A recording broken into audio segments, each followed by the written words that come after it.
20 knot range, which again does not violate any of our liftoff weather constraints there.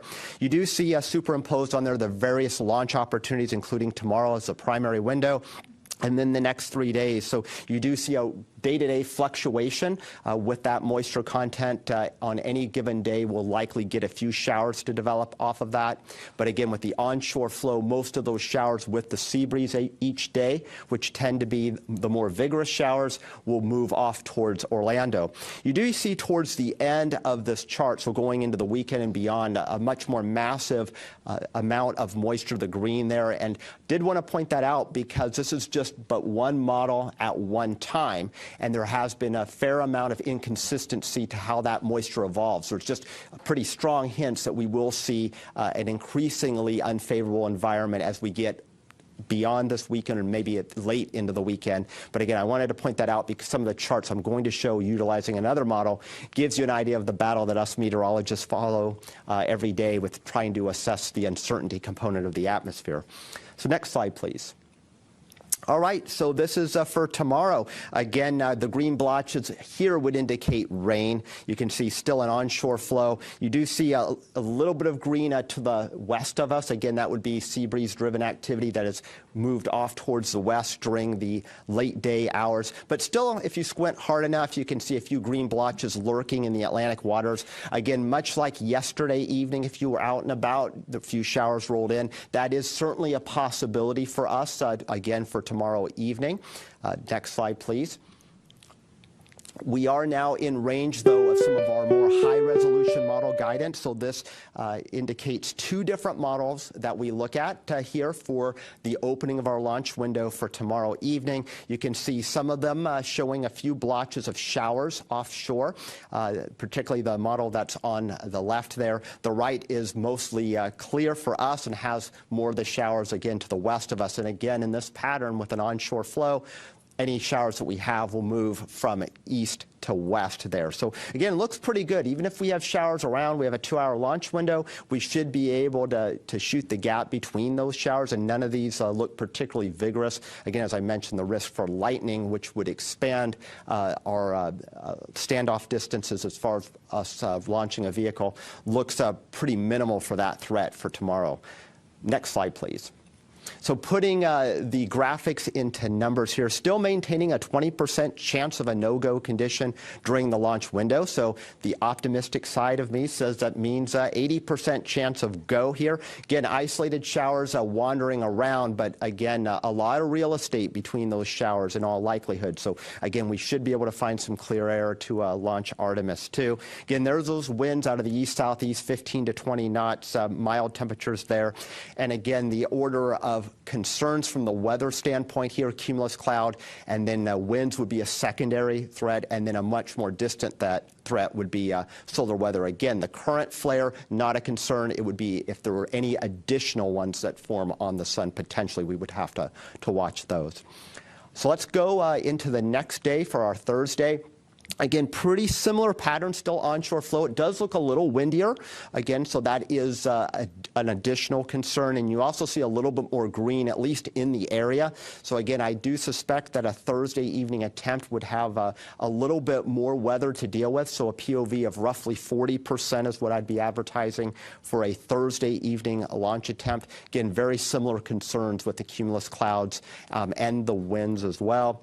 And then the next day, going into our Friday to close out the work week here, again, you see very similar pattern, winds still in that roughly 15 to 20 knot range, and easterly or southeasterly, and still some green blotches out over the ocean. So again, that's a hint that there'll still be enough moisture to generate some showers. But there does again look to be more breaks in that weather for Friday. So POV would go back down to 25%. So roughly in the same ballpark as tomorrow for Friday. Tomorrow still looks to be probably the most optimum day of the lot. And then finally, going into the weekend for Saturday, again, this is what I pointed out on that cross-section in my earlier slides, is that that moisture fetch that was shown later in the weekend on that model, you can see it's a lot closer to home as we go into Saturday. It's actually spilling some of that moisture in towards us. Again, this is probably the most aggressive model at that. So again, just part of that uncertainty component that we deal with when we have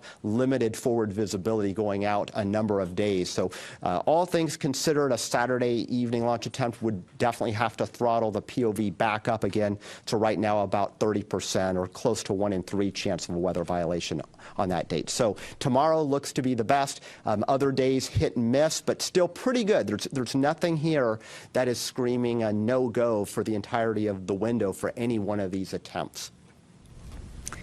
Thank you, Mark. We like to hear that. All right, we will now open up the floor to questions here in the room and also online. Just as a reminder to those joining us over the phone, you can press *1 to submit a question. All right, we will start with Bill Harwood. Hey, Bill Harwood, CBS News. Jeff, good to see you back here again from your shuttle days. It's been a while.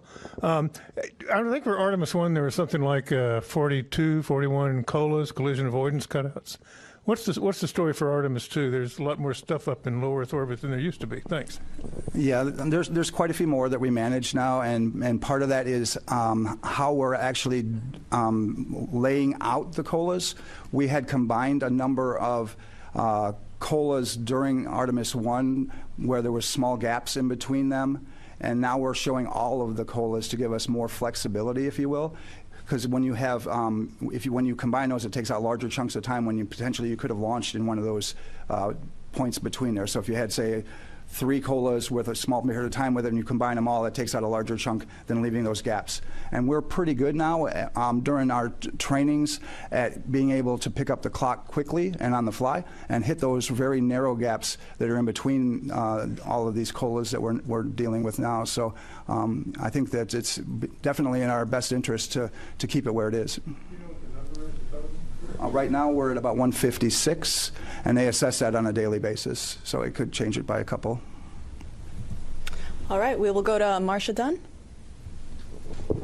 Marcia Dunn, Associated Press. How much wiggle room do you have to either halt the countdown or deal with a solar flare that is a big one and comes out at you like during the,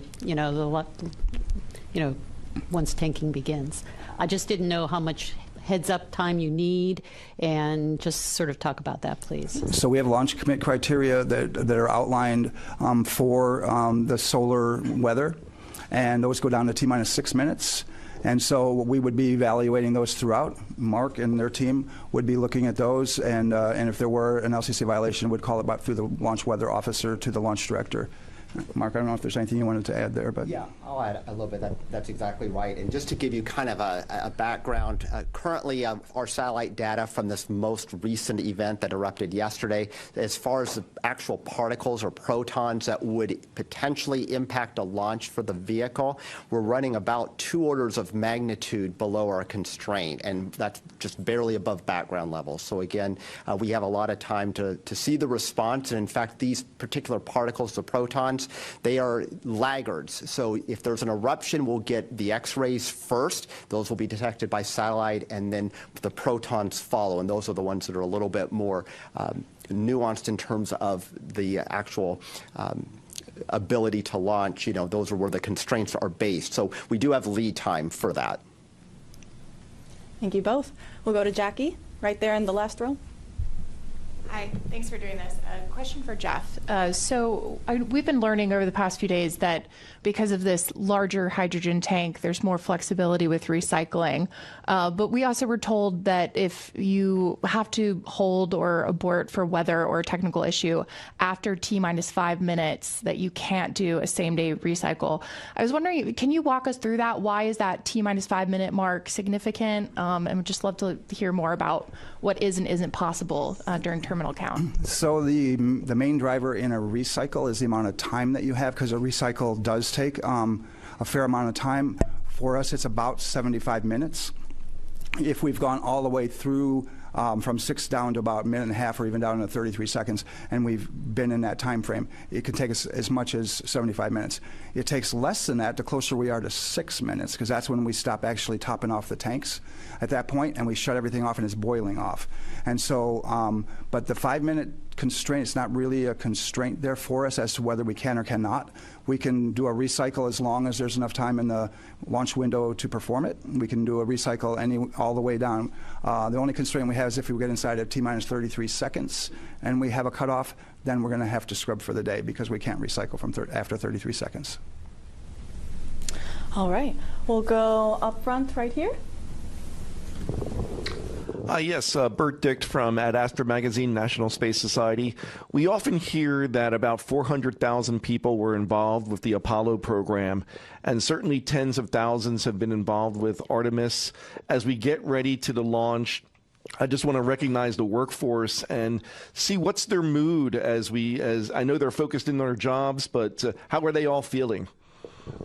Well, the people that I get the pleasure to work with and talk with are extremely excited. We have a large mix of young and more seasoned people like myself, and as such, everybody understands the significance of this mission, and especially the flight crew.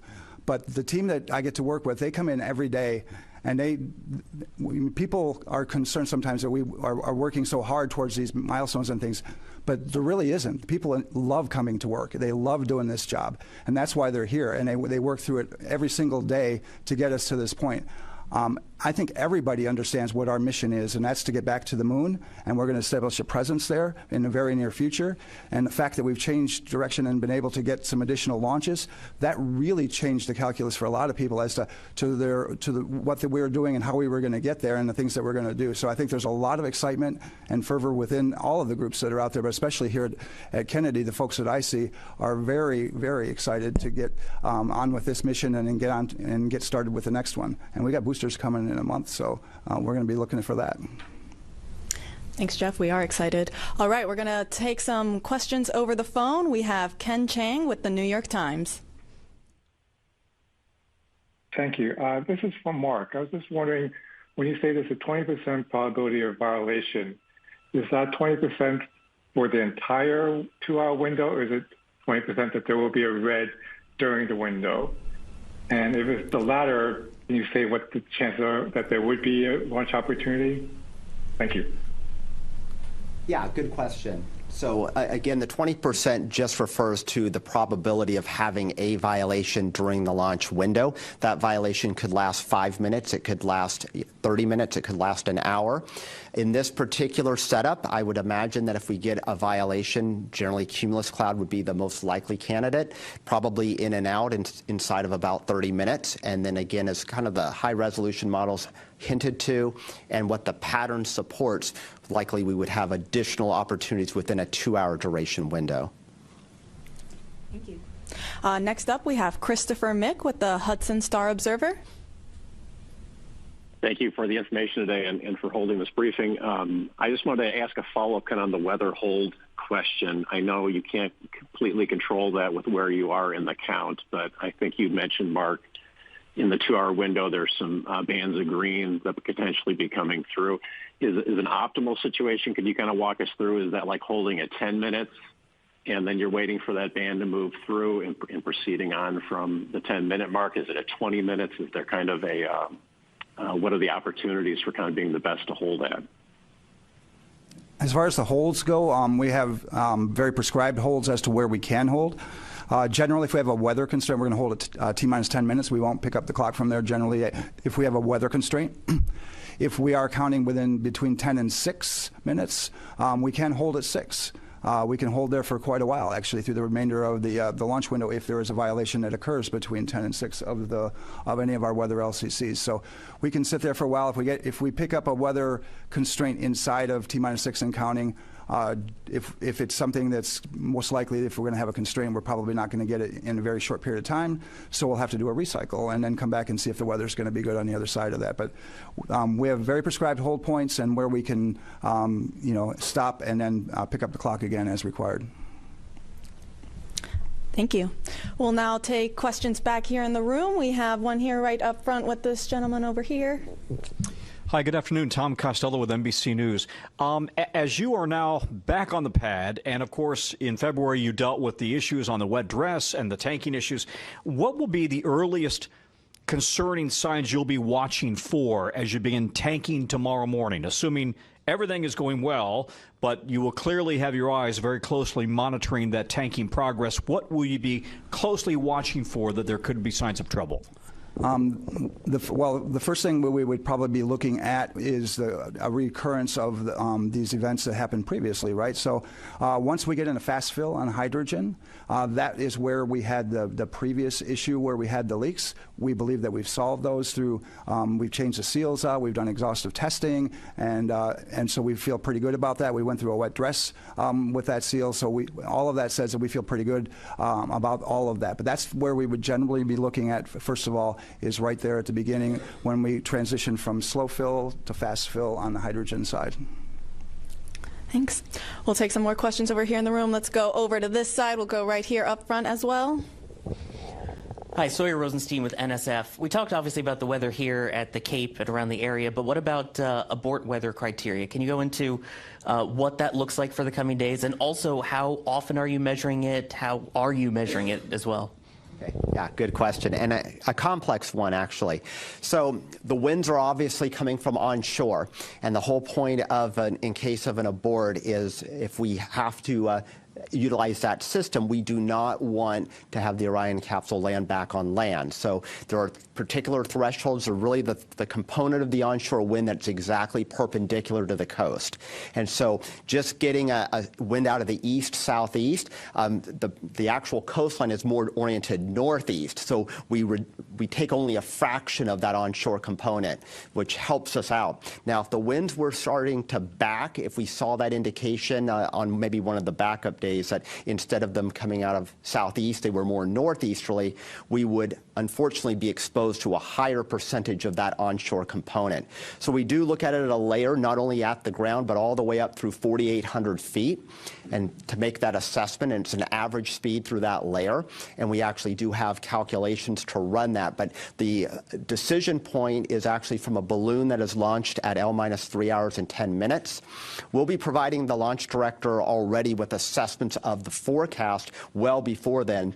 But that L-3 hour and 10-minute balloon is really where we'll report the hardline data as to whether or not that component that is onshore northeasterly is actually in violation of the magnitude constraint of that. And then at that point, if that were to be the case, then we'd be continually advising the LD about what our expectations are. Subsequent balloons will be launched and will also give us a read for that.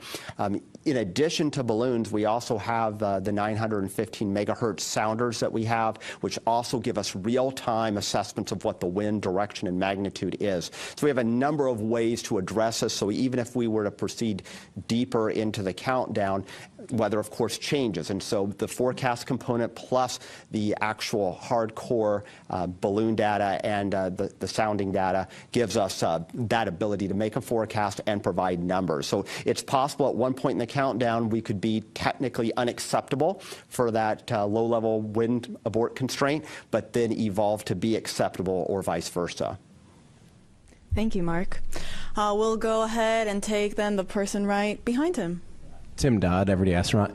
Can you give us a quick little refresher on if we do go through an entire launch window tomorrow, and we might be holding for weather or whatever, we do have a 24-hour recycle capability for Thursday. Is that correct? And/or if that's not correct, what does the return around look like? And if we do burn up a 24-hour recycle, what then are we at 48 hours for the next attempt? Can you just run me through the full reset situation? Sure, and we generally would refer that as more of a scrub than a recycle, because our recycle is that time that we have a second attempt. But for our scrub plan, we have opportunities. Right now we're set up for 48 and 24-hour capabilities throughout. We have 4 launch attempts available to us in 6 days, and we'll take a combination of that. As mentioned yesterday, our launch director mentioned our sort of baseline or preferred method is to do a 48, then go into 24, and then followed by 48, and that to set us up for LOX tankers. But there are a lot of other factors that come into that if, in fact, we have weather or other types of things that may say that second, if you wait 48 hours, those aren't good days. So there's a whole lot of factors that come in to that evaluation when we determine the date. We set up for dates, and then we adjust as we need to based on what happened during that kicked us out for the scrub or any other types of things. So, but we have capabilities for 4 attempts in 6 days, and I need to have a couple of 48-hour scrubs in there so that I can take tankers for the liquid oxygen system. Thanks. We'll now go to the other side. We'll go right up there. Hi, Robert Perlman with CollectSpace.com. There's a long history dating back to the Apollo era guys of pulling pranks on launch day with the launch team and with the launch team pulling pranks on the flight crew. And given that tomorrow is April 1st, I was wondering if, maybe without spoiling anything, if there's been any talk about that or whether there's actually been a decision to not do that and stay away from that. So I am not aware of any pranks that anybody intends to pull on the flight crew or in the launch team itself. So I think I'll just leave it at that. But I'm not aware of any, and I'm hoping that we just stay focused on the launch tomorrow. So that's our plan. Good plan. All right, we'll go to Ken Kramer over here. Oh, or to that gentleman instead. We'll get you next. Hi, Jeff Faust of Space News. For Mark, if there is another CME, solar event of some kind, how much time do you need between when it's detected to provide sort of the all clear or say that it is, in fact, in violation of conditions? I'll tell you that it really, solar forecasting makes terrestrial forecasting look easy. So, of course, the sun is, an entity that has almost a mind of its own. But the first initial indication is a surge in X-rays that arrive roughly 8 minutes after the event. But the protons, which are one of the constraints for launch, those lag some time. It could be in the order of a number of minutes to hours, and then potentially any sort of additional flare, of course, we'd be watching real time on satellite data. So sometimes those are pretty quick fuse or quick turnaround events, but oftentimes in this kind of situation, the spike would happen pretty gradually. So you'd see an uptick in those protons, and then eventually that would be a precursor to a more concerning surge.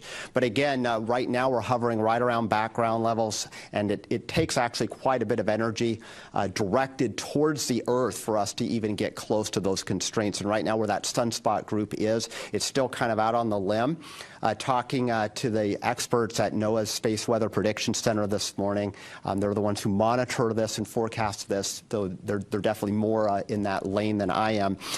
They also see kind of about a 55% chance that we would get an M-class flare over the next 48 hours. That's a lower level flare. Again, probably not a concern at all. And then a 10% chance over the next 48 hours of an additional X-class. But again, that doesn't say anything of how that energy is directed, which at this point, that energy will have a preference to not be directed towards Earth.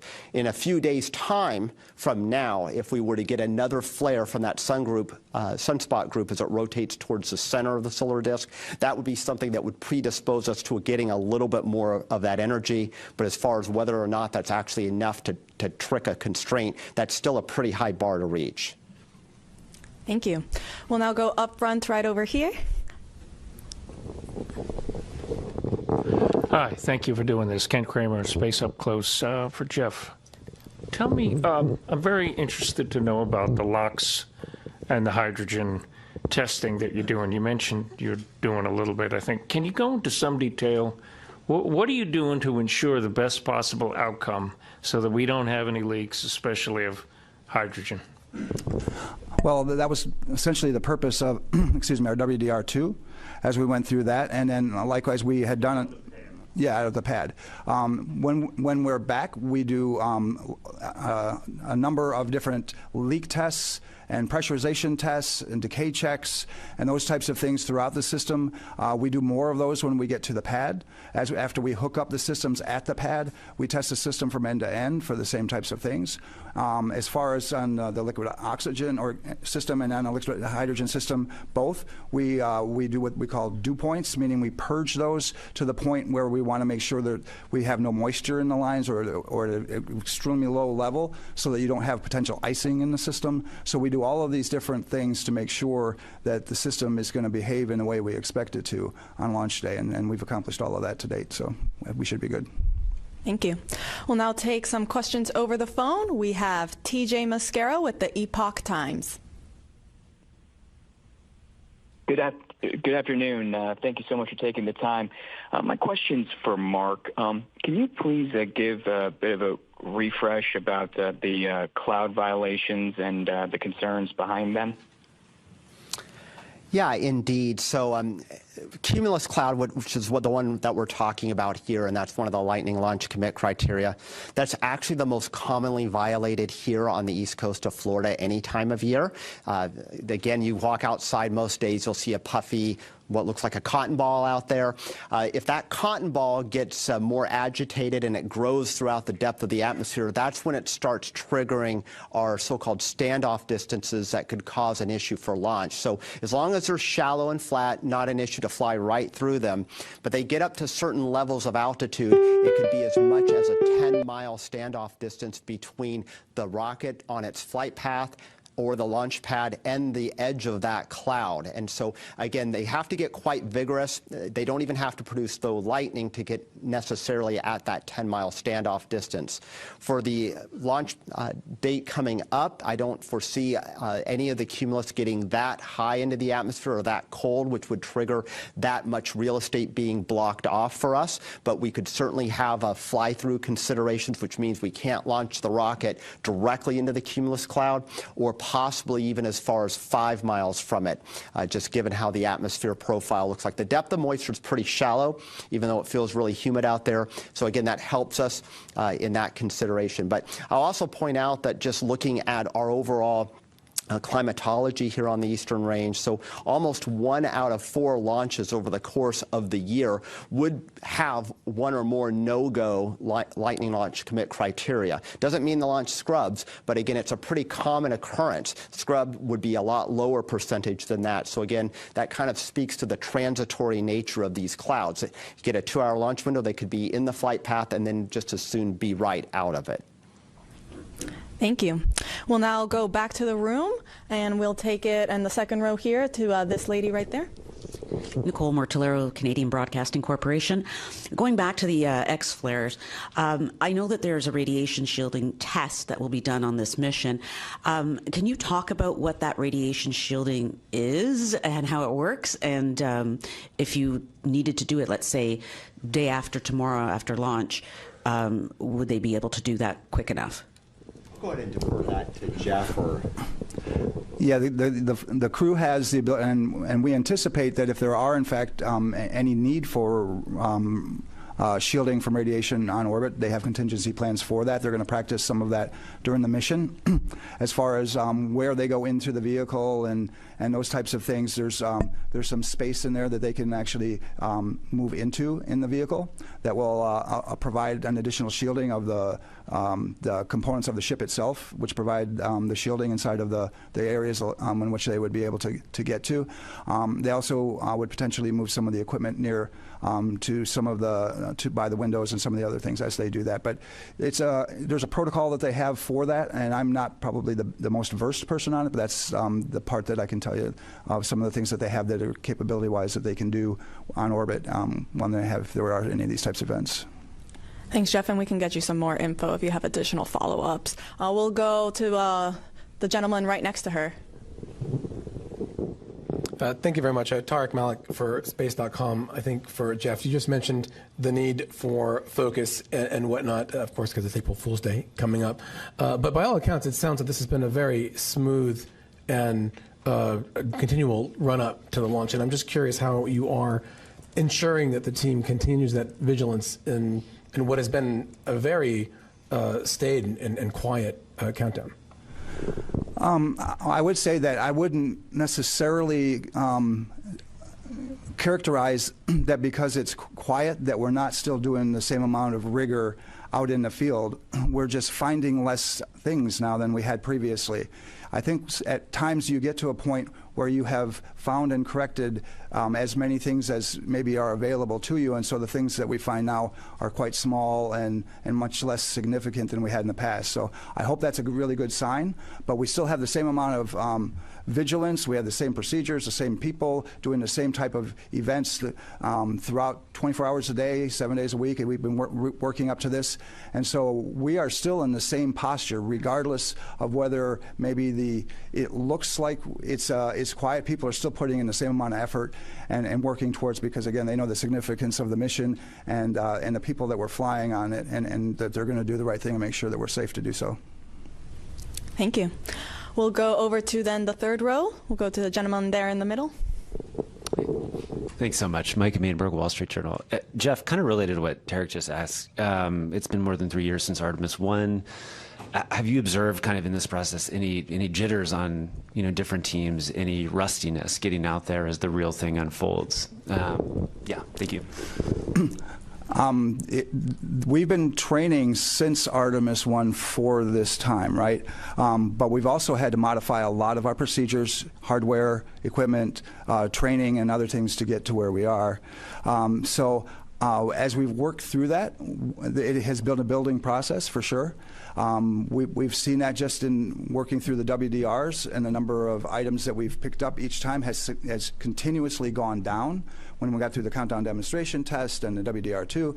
And so, again, I would say if anything, we're learning, we're getting better. We're in the ability for us to improve our procedures is at a point where I think we're at a really good state now, and almost at a steady state to where we're where we need to be certainly for this mission, and we'll continue to improve that. Artemis III is going to be a slightly different mission, but we're already working towards that. We got a lot of folks that are engaged in Artemis III, and we're taking what we've learned from Artemis II and going to be applying it, and that'll be another challenge too as we work towards that. Thank you. We'll go then to the gentleman in that same row at the far end. Charles Fulco, Westchester County, News and Solar System Ambassador. I remember the Apollo 12 launch very well and what happened. Is there a concern that the booster might lose its guidance if there's a similar lightning strike, or the spacecraft might lose its platform, like what happened in Apollo 12? And if so, what are some accommodations for that? So I would say for what we try to do before we would launch, because again, we create a lot of launch commit criteria to avoid that very circumstance, right? A lot of things came out of that event which have led us to where we are today for all of these requirements that we have, both on the range and for vehicle requirements and those other types of things that Mark can speak to, I'm sure, very, very eloquently. But our systems and our vehicles are very robust. We have redundancy and capability throughout. If there were any type of event that we needed to work through, it's really hard to gauge exactly what that would mean. But all of our systems are hardened against various events. They have to fly in space, many of these, right, where we have to worry about solar events and other types of high energy events. So the vehicle is as robust, I think, as it needs to be, and we have the number of systems and robustness in it by having redundancy to allow us to weather many types of different things. And I don't know if you want to talk about the criteria and what's changed or not, but nothing to add, really. Really? You said it well. Okay. Thank you both. All right, we'll take then the one question there all the way in the back. Hey, Nell Greenfield, Voice with NPR. This is for Jeff. So you've been involved in a lot of shuttle launches, but this one could go to the moon. And I'm just wondering, like, does it feel different for you? I mean, you look like you were probably a kid during the days of Apollo. Like, would, 10-year-old you have thought that you'd be involved in a moon launch like this? Do you think about that at all? Or how does it actually feel? I mean, there's all the things you got to check off and do, but are you guys thinking about the moon? Have you been looking at the moon at night and thinking about that at all? I'll just say from my personal experience, I have, right? I try to walk every day in the morning, and I look up at the moon quite regularly, thinking about this mission and the upcoming missions that are going to be coming right downstream. So I'm really excited about this. I'm excited going to the moon. I'm excited about establishing a presence there. It's something that I have had a desire for a great many years, and then to get humans back out to Mars as well. That's another thing that I had.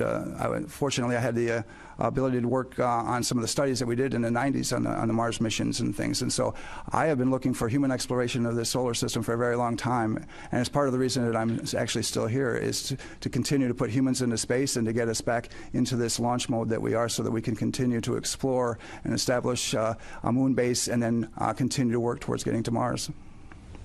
Thank you. We'll go to the other side. We'll go right here in the second row to the lady right there.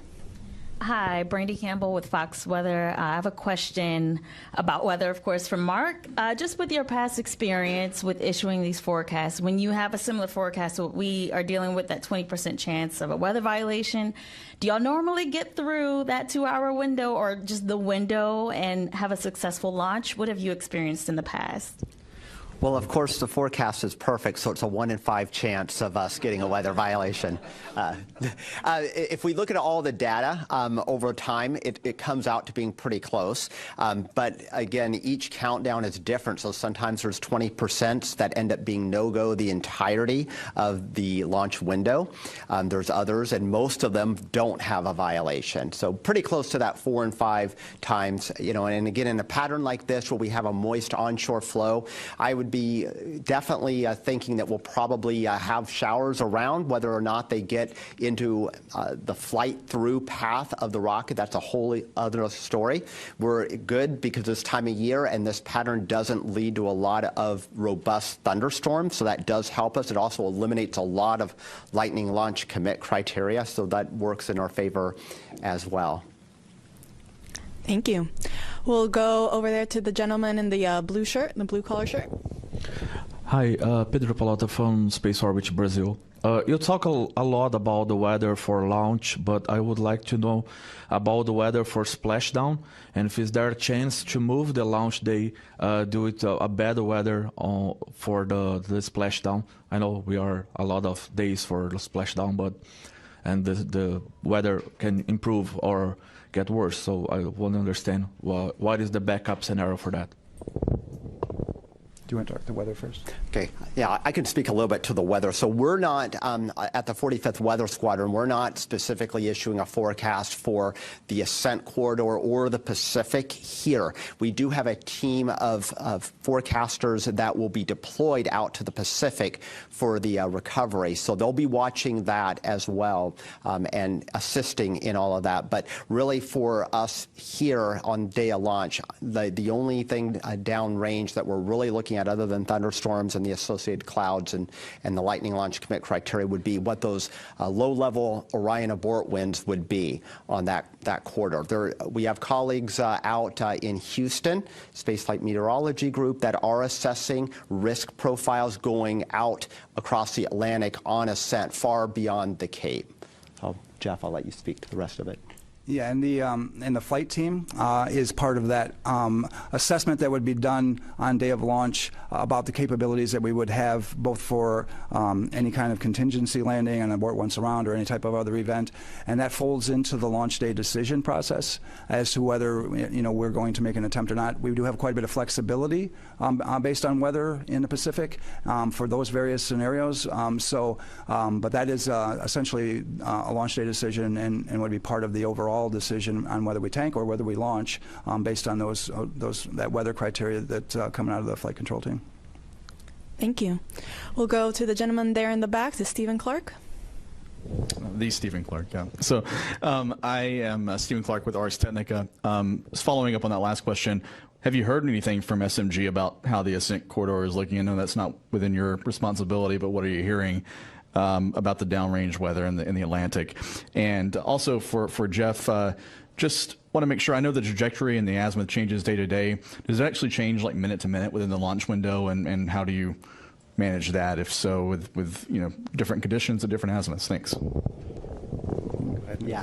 So yeah, the azimuth does change, minute by minute. Luckily, it's a fairly small slice, so that was something we dealt with Artemis I as well. That impacts us because, of course, from a radar and launch lightning commit criteria, that sort of thing, we have to use those trajectories to decide whether or not a cloud would actually pose a threat wherever it is during the actual countdown. What was the first part of your question, please, again? Sure. Just what are you hearing from SMG about the ascent corridor? Oh, yeah, sorry. Right now, weather appears to be very much go. The threat that I saw in the last was under 9% total along the total ascent corridor, so that's really good. And in fact, the other aspects show decent weather continuing through a lot of the launch period. So having high pressure set up across the North Atlantic this time of year works in our favor. Thank you. We'll go over to Ada right there. Hi. Is there a defining moment in the countdown when the reality sets that humans are returning to deep space, and how do you experience that as a leader in this mission? So for me, once we get inside of 10 minutes and counting, that's where it starts, because we all on the launch team at that particular point know that it's become real for all of us. We also know that we all need to be prepared to do everything we can to continue through that or to take any action that would be required. But it really starts to get real for me when we're inside of 1 minute. And when we're inside of 1 minute, to me, I feel very confident and very, very hopeful that we're going to go. But that's when the first time I think I ever actually think to myself that we really are going to make it that day, because I'm always thinking about what's going to not let us go, right? Because that's part of my job, is to stop the clock if we need to. So when we get inside of 1, it doesn't mean that we're free, because that's really a dangerous time as well. But that's when it really starts to hit home that, we really got a shot at making it today. And I know a lot of people are thinking the same thing, because you can hear a pin drop in that firing room as you count from 10 down to T0. And then after that, though, it may get a little bit noisier at some point. But thank you. All right, we'll go back to the phone. We have Kenneth Chang with the New York Times again.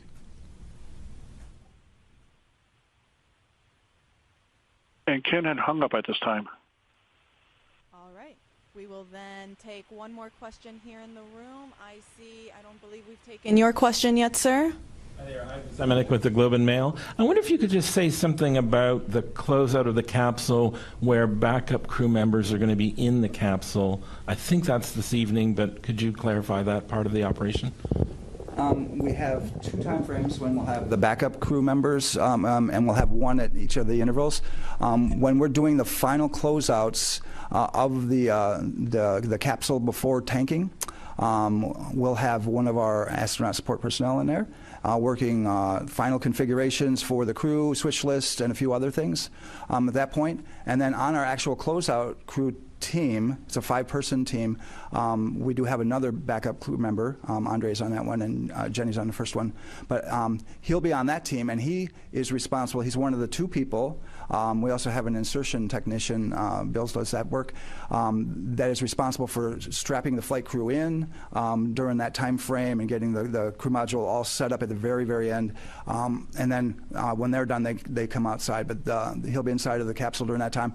The flight crew insertion at the end takes about 30 minutes or so. Once the flight crew's there, they do a little work before that, so he'll be in there before that time frame as well. And at the very end, yeah, it's pretty good to watch what those guys are doing. Thank you. I don't see any other hands in the room. All right. Well, then with that, we will wrap up today's briefing. Thank you to our panelists for taking the time to answer all of our questions, and to the media here in the room for asking your questions. Artemis II is scheduled to launch at 6:24 p.m. Eastern Time tomorrow from Launch Pad 39B. That's the opening of a 2-hour launch window. You can watch our 24/7 live coverage beginning at 7:45 a.m. And you can, I think, see on your screen below how to watch nasa.gov/ways to watch. Thanks, and go Artemis.